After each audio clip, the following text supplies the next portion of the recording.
عزیز طلباء جماعت ہفتم، آپ کیسے ہیں؟ آج ہم آپ کی خدمت میں آپ کی کتاب سورج مکھی سے کچھ قواعد لے کر حاضر ہوئے ہیں۔ یہ قواعد صفحہ نمبر 143 پر ہیں۔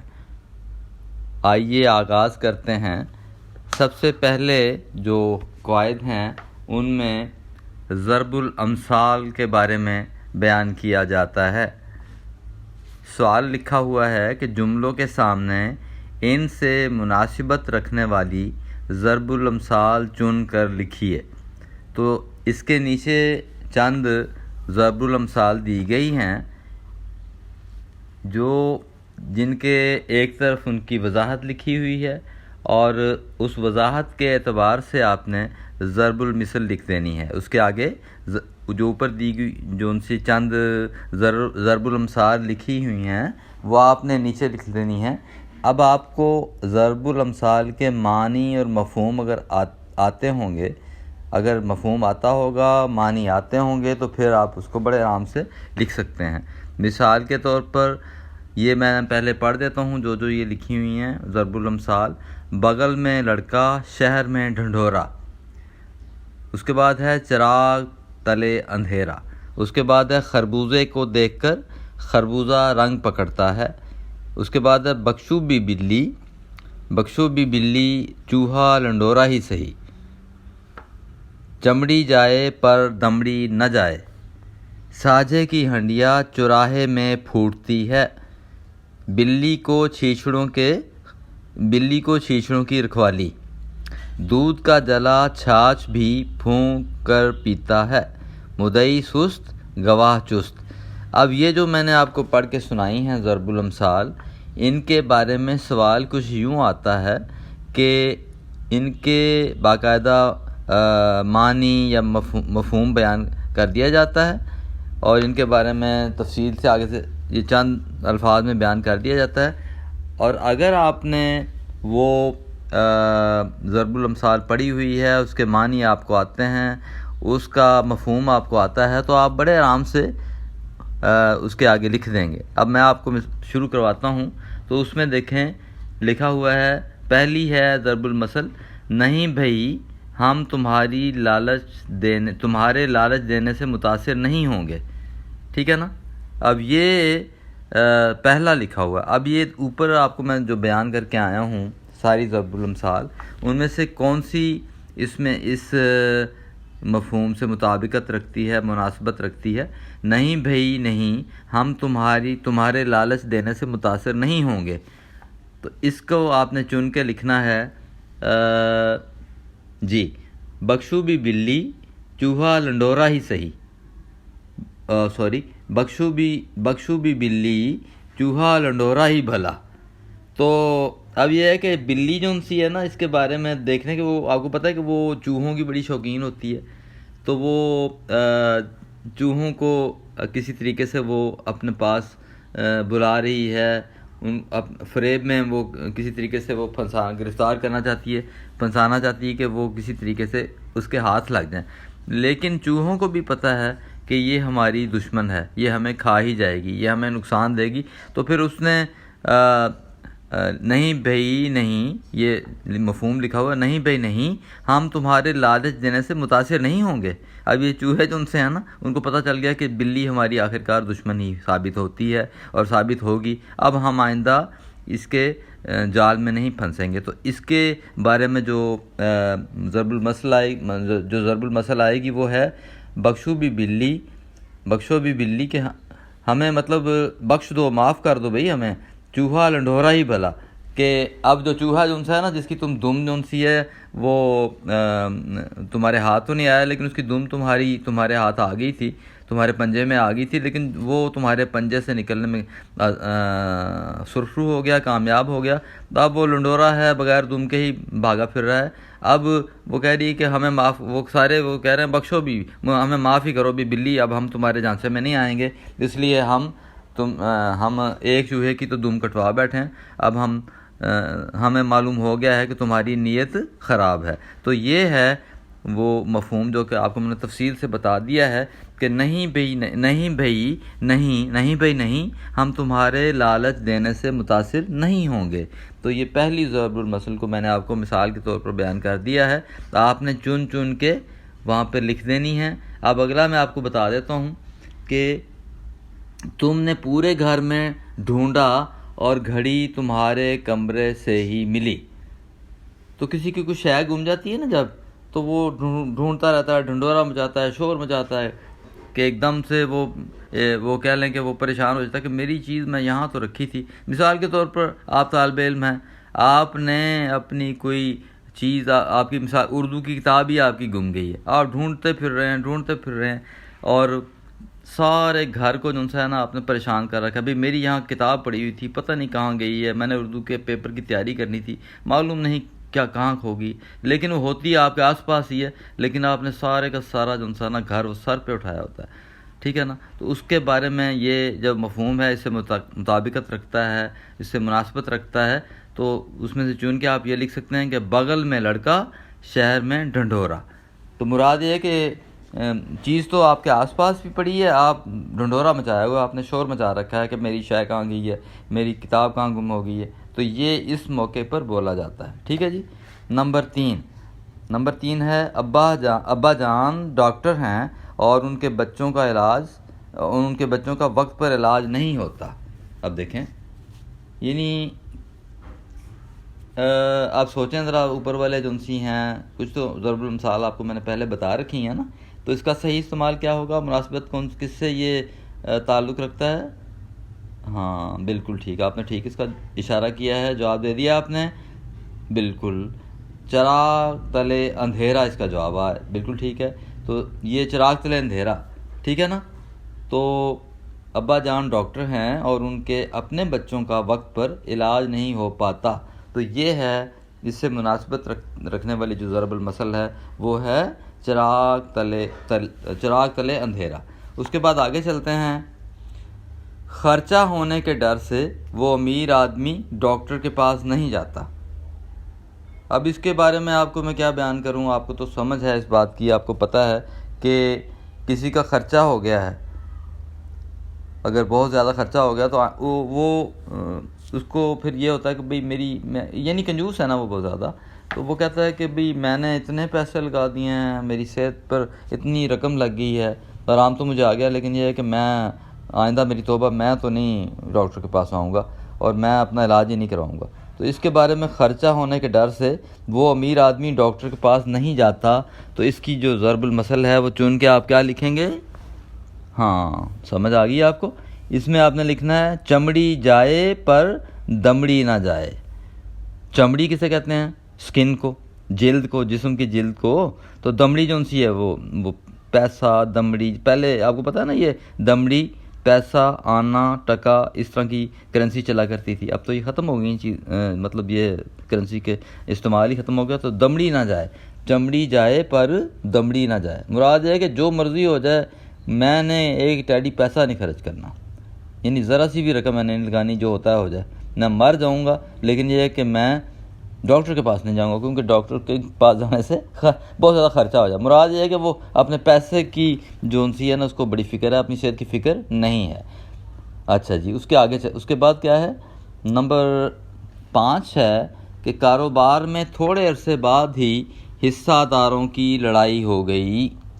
حصہ دار یعنی پارٹنرشپ جو ہوتی ہے نا، پارٹنرز ہوتے ہیں آپس میں، کہ کچھ لوگ مل کے کاروبار کرتے ہیں نا، تو وہ ظاہری بات ہے کہ وہ یہاں پہ لکھا ہوا ہے کہ کبھی کبھی ایسا بھی ہوتا ہے کہ کاروبار اگر مل کے کیا جاتا ہے تو جو آپس میں پارٹنرز ہیں، حصہ دار ہیں، ان میں اتفاق کی بجائے لڑائی ہو جاتی ہے، تو وہ پھر اس کے بارے میں کون سی ضرب المثل سچ ثابت ہوگی؟ ٹھیک ہے، ساجھے کی ہنڈیا چوراہے میں پھوٹتی ہے، یہ بالکل ٹھیک ہے، ساجھے کی ہنڈیا چوراہے میں پھوٹتی ہے، ٹھیک ہے جی۔ ساجھے کا مطلب ہے کہ جو آپس مل کے جو کوئی کام کیا جائے، تو اس سے تو صاف وہی بات جو میں آپ کو بتائی ہے کہ مل کر جو کاروبار کیا جائے اس میں کبھی نا اتفاقی بھی ہوتی ہے اور اتفاق نہ ہونے کی وجہ سے نقصان ہو جاتا ہے، تو یہاں پر یہ ضرب المثل سچ ثابت آئے گی کہ ساجھے کی ہنڈیا چوراہے میں پھوٹتی ہے۔ اس کے بعد آگے ہے چھٹا، لکھا ہوا ہے اس کا مفہوم کیا ہے کہ ایک بار دھوکے کے بعد وہ بہت محتاط ہو گیا، یعنی ایک دفعہ تو اس نے دھوکہ کھا لیا کسی سے، لیکن آئندہ کے لیے وہ محتاط ہو گیا، کیئرفل۔ محتاط کا مطلب ہوتا ہے احتیاط کرنے لگ گیا۔ بعض بچے جو ان سے ہیں نا، ان کو تھوڑا سا بتانا پڑتا ہے انگلش میں کوئی ورڈ، تاکہ ان کو اچھی طرح ذہن میں ان کی بات بیٹھ جائے۔ تو یہ ہے ایک بار دھوکے کے بعد وہ بہت محتاط ہو گیا کہ مجھ سے دھوکہ ہو گیا ہے، آئندہ تو میری توبہ ہے کہ میں کسی پہ اعتبار کروں، بلکہ میں اب محتاط ہو گیا ہوں، یعنی میں اب ہمیشہ کے لیے احتیاط برتوں گا۔ تو یہ اس کا جو آئے گا چننے کے بعد، ہاں ٹھیک ہے، یہ والا آئے گا۔ آپ ٹھیک کہہ رہے ہیں کہ دودھ کا جلا چھاچھ بھی پھونک پھونک کر پیتا ہے۔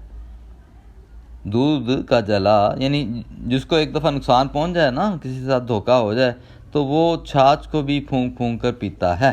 ٹھیک ہے نا جی۔ تو اس کے بعد آگے ہے، اب میں آپ کے وقت کی بھی ظاہری بات ہے وقت کم ہے، تو میں ذرا جلدی آگے چل رہا ہوں۔ تو آگے 7واں ہے، جس کو شکایت تھی وہ آیا نہیں، اس کے سارے دوست آ گئے۔ یعنی جس کو شکایت تھی، جس کو کوئی مسئلہ تھا، جس کو تکلیف تھی، وہ تو آیا نہیں ہے، اس کے دوست سارے آ گئے اس کے بارے میں بیان کرنے کہ جس کو یہ تکلیف ہے، اس کو یہ تکلیف ہے، اس کو یہ تکلیف ہے۔ اصل میں جس کو تکلیف ہے، جس کو مرض ہے، جس کو کوئی مسئلہ ہے، وہ تو بیان کرنے آیا نہیں ہے۔ تو اس کے لیے کون سی ضرب المثل سچ ثابت آئے گی؟ ہاں، مدعی سست گواہ چست۔ تو اس کے لیے یہ والی ضرب المثل جو ہے وہ سچی ثابت آئے گی کہ مدعی سست گواہ چست۔ ٹھیک ہے جی۔ اس کے بعد 8واں ہے، بھائی کمال کر دیا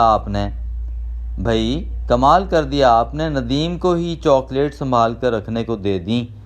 ندیم ایک چھوٹا سا بچہ ہے، اس کو آپ نے چاکلیٹ دے دی ہیں۔ بچوں کو تو آپ کو پتہ ہے کہ ہر بچہ جو ان سے ہے وہ چاکلیٹ کا دیوانہ ہوتا ہے۔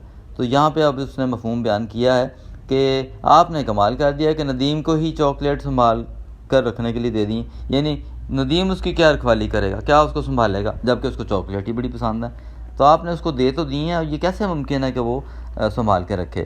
تو اس کے بارے میں جو ضرب المثل ہے وہ آئے گی، بلی کو چھیچڑوں کے خواب آنا، بلی کو چھیچڑوں کی رکھوالی کے لیے مطلب مقرر کر دینا۔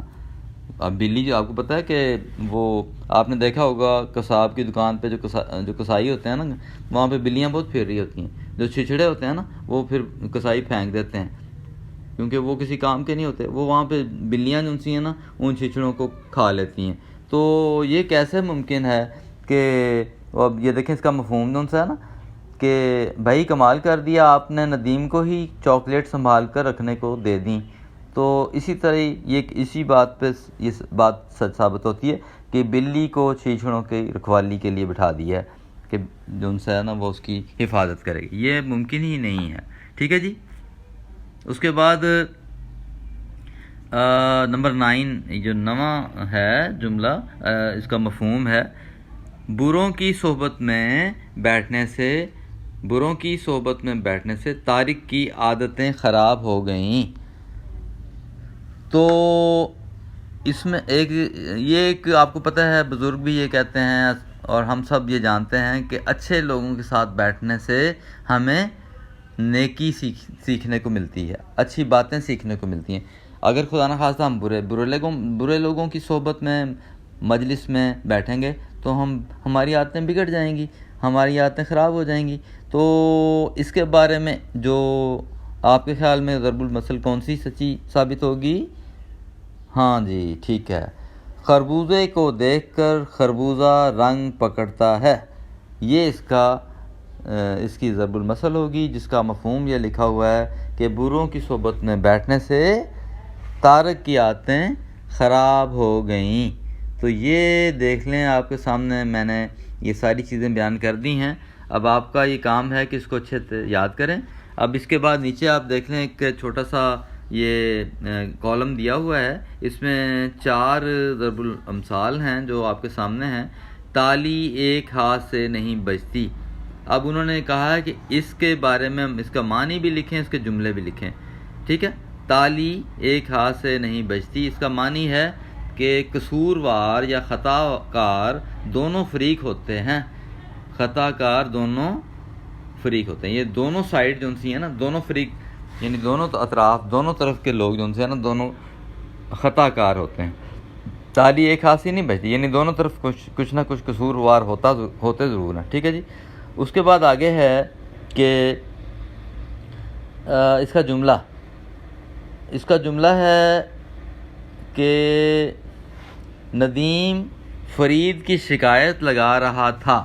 ندیم فرید کی شکایت لگا رہا تھا تو امی نے کہا تالی دونوں ہاتھوں سے بجتی ہے، تم نے کیا کیا تھا؟ تالی دونوں ہاتھوں سے بجتی ہے، تم نے کیا کیا تھا، یا تم نے بھی ضرور کچھ کیا ہوگا. ٹھیک ہے. تالی دونوں ہاتھوں سے بجتی ہے. ماں نے بچوں سے کہا کہ تالی دونوں ہاتھوں سے بجتی ہے، تم میں سے دونوں نے کچھ نہ کچھ کیا ضرور ہوگا. ٹھیک ہے نا. اس کے بعد آگے چلتے ہیں. بندر کیا جانے ادرک کا سواد. اب اس کا معنی ہے ناقدر اچھی چیز کی قدر نہیں کرتا. ناقدر یعنی جو قدردان نہیں ہے نا، جو قدر نہیں کرتا، وہ اچھی چیز کی بھی نہیں کرتا. تو اس کے بعد اب اس کا جملہ آپ یہ بنائیں گے کہ اسلم نے اصلی گھی کی مٹھائی کھا کر منہ بنا لیا. اسلم نے یعنی اصلی گھی بڑا قیمتی ہوتا ہے، تو اصلی گھی کی مٹھائی کھا کر منہ بنا لیا. تو امی نے کہا بندر کیا جانے ادرک کا سواد. ٹھیک ہے نا. امی نے کہا کہ اس بچے نے تو جو اصلی گھی کی مٹھائی تو کھا لی ہے اور منہ بھی بنا لیا، یعنی یہ ناشکری کر رہا ہے نا، ناقدری کر رہا ہے. تو پھر خالہ نے کہا یا امی نے کہا کہ بندر کیا جانے ادرک کا سواد. ٹھیک ہے جی. آگے چلتے ہیں. گھر کی مرغی دال برابر. تو اس کے معنی ہوتے ہیں گھر کی چیز کی قدر نہیں ہوتی. جو گھر میں جو نعمت ہے اس کی قدر نہیں. بعض بچے ہوتے ہیں نا، گھر میں جو چیز پکی ہوتی ہے اس کی اہمیت ہی نہیں ہوتی ان کو. تو اس کا جملہ ہے مثال کے طور پر اکبر گھر کا اچھا سالن چھوڑ کر بازار سے برگر لے آیا. اکبر گھر کا اچھا سالن یا خوش ذائقہ سالن چھوڑ کر برگر لے آیا. تو امی نے کہا، پھر اس کی امی نے کیا کہا، گھر کی مرغی دال برابر. یعنی اس کو کیا پتا، اتنی مزیدار چیز گھر میں پکی ہوئی ہے، بہترین سالن پکا ہوا ہے، تو وہ بازار سے برگر لے کر آ گیا. آپ کو پتا ہے نا، بازار سے برگر لے کے آ گیا، وہ پتہ نہیں کس طرح کا برگر بنایا ہوا ہے، لیکن ماں کے ہاتھ کی بنی ہوئی چیز تو بڑی لذیذ ہوتی ہے نا. تو ماں نے پھر آخر کہا گھر کی مرغی دال برابر.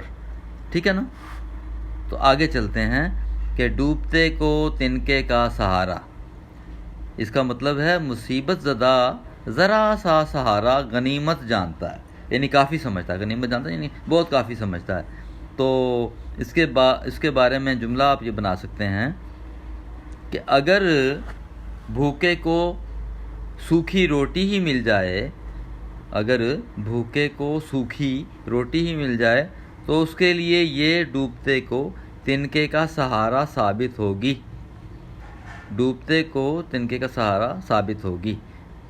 بھوکے کو اگر سوکھی روٹی ہی مل جائے تو اس کے لیے یہ ڈوبتے کو تنکے کا سہارا ثابت ہوگی. تو ٹھیک ہے جی. اب یہ چیزیں آپ کو میں نے بتا دی ہیں، پہلے بھی آپ کو بتائی تھیں، لیکن اب کیونکہ آپ کا امتحان قریب ہے، اس کی تیاری کے لیے میں نے سارا کچھ آپ کو کھول کے بیان کر دیا ہے. آپ اچھے سے اس کو یاد کریں. اس صفحہ نمبر 143 پر ہے. آپ اس کو باقاعدہ سنتے ساتھ ساتھ کتاب پہ نظر رکھیں تاکہ آپ کو اچھے سے یاد ہو جائے. اللہ کرے کہ آپ کی تیاری امتحان میں اچھی ہو جائے، آپ کو اچھے نمبر بھی حاصل ہو جائیں. ٹھیک ہے. اللہ تعالیٰ آپ کے ساتھ ہو. اللہ حافظ.